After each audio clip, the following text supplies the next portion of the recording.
अस्सलाम वालेकुम नाज़रीन। 19 मुहर्रमुल हराम है, 29 अगस्त है। ख़बर का उन्वान है राकेश टिकैत हरियाणा पहुँचे। आपको पता ही है कि 24 घंटे पहले पुलिस के लाठीचार्ज में 10 किसान शदीद ज़ख्मी हुए हैं, जिनका हाल चाल पूछने के लिए आज मुत्तहिदा किसान मोर्चा के रहनुमा राकेश टिकैत हरियाणा के शहर करनाल पहुंचे हैं और आपने वहां जाकर सरकारी अस्पताल में ज़ख्मी किसानों से मुलाकात की है।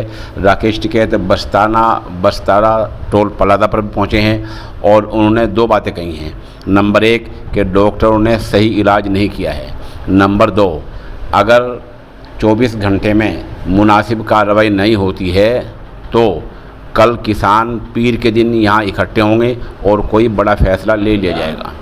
इस बीच जो किसान यूनियन के रियासती सदर हैं गुरनाम सिंह चढ़ोनी, उन्होंने भी घोषणा की है, ऐलान किया है कि अगर किसानों के बारे में कोई मुनासिब कार्रवाई सरकार नहीं करती है और सरकार ज़ख्मी किसानों को मुआवजा नहीं देती है और एसडीएम के ख़िलाफ़ कड़ी कार्रवाई नहीं करती है और पुलिस लाठीचार्ज करने वाले पुलिस एहलकारों के ख़िलाफ़ कोई कार्रवाई नहीं होती है, तो फिर अगले 24 घंटे में किसान यूनियन कोई भी बड़ा फ़ैसला ले सकती है।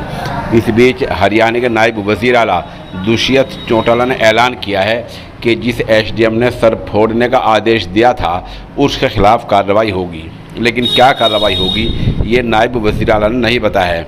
बहरहाल ये पूरे मुल्क के सर को शर्म से झुका देने वाली बात है कि एक आईएएस अफसर जो एसडीएम की रेंज का है, जो डिप्टी मजिस्ट्रेट है, वो पुलिस को ये आदेश दे कि जो यहाँ से गुजरे उसका सर फोड़ दिया जाए।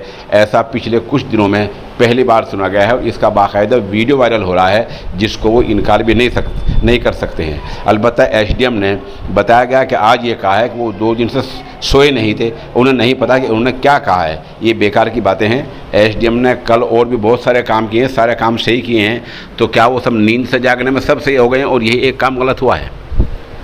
दूसरे के किसानों ने आज रोहतक में धरना दिया है और इन्हीं मांग को लेकर धरना दिया है। उधर जहां कल किसानों के साथ मारपीट हुई थी बस्ताड़ा टोल टैक्स, वहां किसान आज फिर इकट्ठे हो गए हैं और किसान वहां सैकड़ों क्या हज़ारों की तादाद में पहुंच चुके हैं। किसानों ने कहा है कि अगर फैसला कोई सही नहीं होता है और हिरासत में लिए गए किसानों को नहीं छोड़ा जाता है तो कल कोई बड़ा फ़ैसला लिया जा सकता है। बहरहाल ये हरियाणा सरकार के लिए नया दर्द बनता दिख रहा है।